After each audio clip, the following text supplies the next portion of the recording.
everyone, you're welcome back to my channel. I want to start by saying thank you to all those who have been giving me feedbacks. This past week I had some wonderful feedbacks with the last video. I am so very grateful. Yes, I also got feedback from someone who told me that all the videos have been blessing her. I got feedback from someone who said he knows someone who will need the last video about women, childbearing not making a woman complete, and he was going to share it. Thank you very much. Yes, and one of my greatest fans sent me greatest supporter rather sent me or told me about a lady who died at the age of 98, fulfilled, yet she did not have a child. Those are the kind of things I like to hear, so that we can see how well these things are touching lives and how real they are. Okay, so yes, thank you so very much. Please, let's keep the comments coming in. Okay, thank you very, very much. Now, today's topic excuse me, today's topic is still going to be on women. We're still in the episode of To the Woman, okay?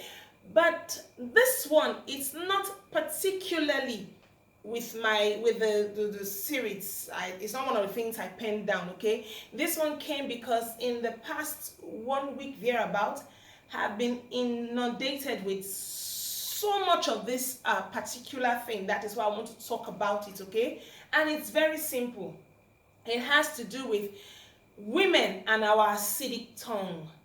Yes, I use the word because Jesus, the kind of things I've heard recently, I've seen some or two in the past actually, but it seems to get worse. The first time I really noticed that, I felt, okay, she's an illiterate. That is why she was talking to her husband that way. But I've seen literate. Okay, I use the word she's an illiterate, and she's immature. That was my word, because she's a far younger person. So she's immature. That is why she could use such words on her husband without thinking. And of course, that person was a very young person, so that's why I assumed that way. But the ones I've heard recently, a woman above 40, I'm sure that means those in the 50s too can still be doing the same thing. I was shocked, okay? So for me, or rather for today's topic, I really want to address this issue of the way we use our tongue against our spouses, the way you use your tongue against that person you say you love, against your husband, against the father of your children, against your lover.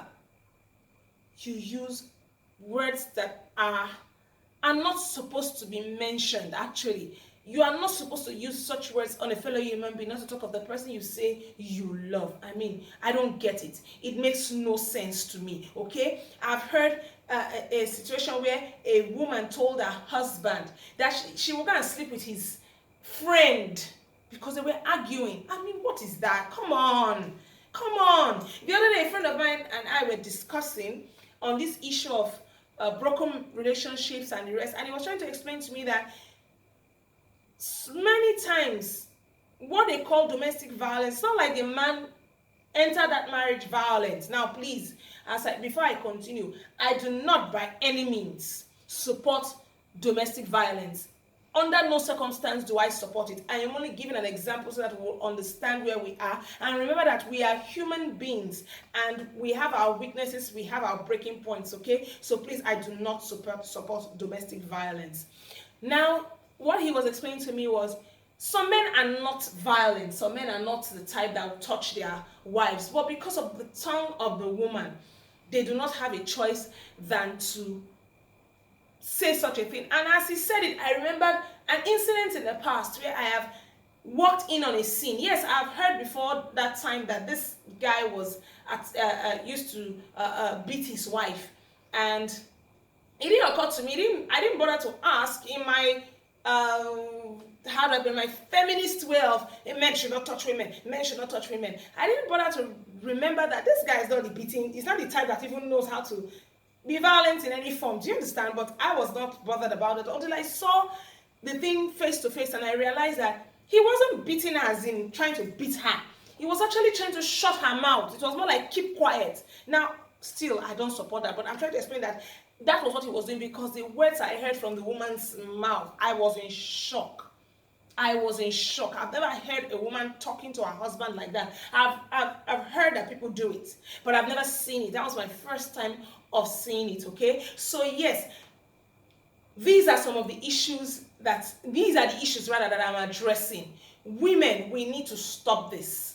It does not make any sense that the man you said you love, the man you profess love for, in short, some of them, after this abuse, you will still sleep with that man that you just used those words on. The man you just used the B word for. The man you used all manner of words for. You will still go and sleep with him. I don't understand. So why use such words in the first place? What are you trying to accomplish? It reminds me of those days, growing up as in secondary school and other places where some people, you're quarreling with somebody and their interest is to say things that will hurt you. I remember the story of, or I remember this scenario in one of the places I grew up in, where two neighbors were quarreling. They were having this serious altercation when one of them called the other a prostitute and made it sound like she knows this is what the girl does, okay? Later my dad asked it, how did you know that is what she does? I started laughing. She said, no. I got to talk the word made for pain now.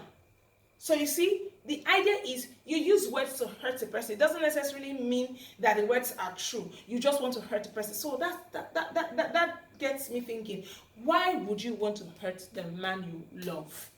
Even if your marriage is over, even if your relationship is breaking, why do you want to use words that are not proper for the man you love? Some go as far as talking to their children and telling their children tales about their husbands. Funny enough, men also do it. Remember I told you that these are my videos. Men can also benefit from it. Yes, there's a lot of women too that do these kind of things. A lot of men, sorry. But I'm facing my gender today, okay? So yes, there are some women that will tell their children all manner of things about their husband, father. Tell the children, especially when there's a separation. Funny enough, it's not only when there's a separation. I have seen situations where father and mother are in the house with the children and the mother is saying things that are against the husband so that the children will dislike their father. I don't understand such things. Now, where am I driving to? How can you say you love someone? How can you be sleeping on the same bed with someone, having sex with someone, yet you use words on that person, you try to downgrade that person, you try to destroy that person. Sometimes you seem to want to turn that person into a monster. Yes, some women turn their husbands into monsters in the way they behave, in the way they react. Now, please, nobody should tell me that what of the men who call the men did this one. Today we are not talking to the men. Today I'm talking to you, woman. Why are you using your tongue to destroy your husband? Okay? Even if the man is the bad type that slaps you for no reason and does things for no reason, will your cursing him change him? Will your using such words on him change him? Will it stop him from doing what he's doing? Actually, when you do that, you make him angrier. Yes, you rile him the more and he will want to hurt you the more. Sometimes in trying to hurt you, he's trying to shut you up. So why are you putting yourself in such situation? So please, I'm begging us. Now the Bible tells us that out of the abundance of the heart, the mouth speaks. So actually, for you to be using such language, it means that thing is from your heart. You don't have good things inside of you. Please, you need to fill your heart with good things, okay? You need to fill your mind with good things so that you can use good words, blessed words on your husband and even your children, because it's not only husbands. Yes, some mothers curse their children. I don't even want to go into that.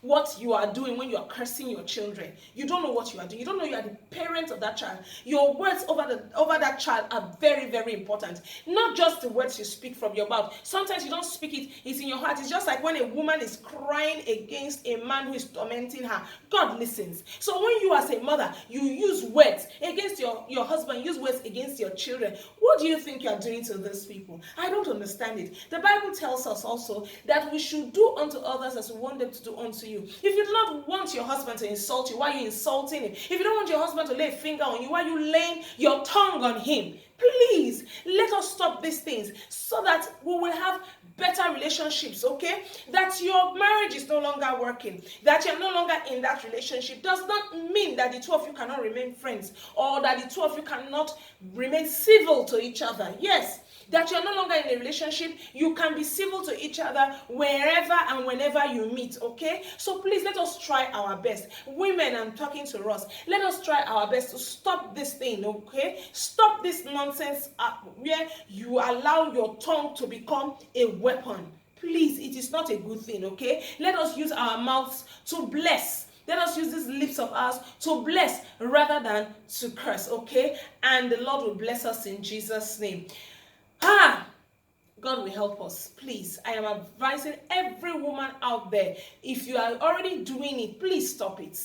It's not good, especially those of you who call yourself Christians.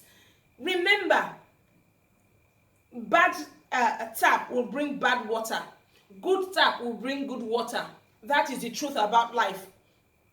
A bad tree will bear bad fruit. A good tree will bear good fruit, okay? So if you have good in you, if there's good in you, that is what will come out. When you bring out bad, it means that's all that is inside of you. And let me tell you, it is not healthy, it is not good for, especially both your husband and your children, okay? So please, I want to beg us. I am begging us, not I want to. I am begging us. Please let us stop using our acidic tongue on our spouses. Remove the acid from your mouth, okay? Let your mouth be clear from acid, okay? Let your mouth be something that will bless rather than something that will bring curses, okay? So yes, I'm going to end it here today. I would really like to hear your feedbacks, especially the kind of things that you feel women should not be saying. I think I would even want the men to talk more on this, okay? I would love responses from the men. Those kind of words that your women have said to you, or you've heard other women say to you, that they may not know. Some of them may not know how bad these things are, okay? So let us help. Let us bring out these things so that we can teach ourselves and help ourselves grow and stop these bad habits, okay? So yes, thank you very much for listening. As usual, I would love your feedbacks. Please keep the comments coming in, the likes, the shares. Thank you so very much once again, and as usual, to have a lovely day.